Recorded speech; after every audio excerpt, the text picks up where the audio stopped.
Hello everyone, in this tutorial I am going to show you how you can download and install Composer on your system. So first of all, go to any browser, then in the browser search for Composer and you will get this link getcomposer.org. So you need to click here and I'll also give this link in the description.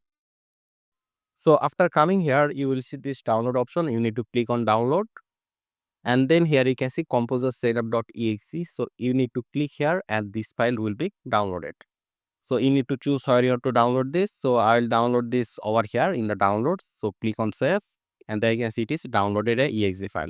So we just need to double click on this exe file and it will show you something like this: install for all users recommended. So I'm going to click here and do not check this, make sure it is unchecked, then click on next again and click on next and then click on install.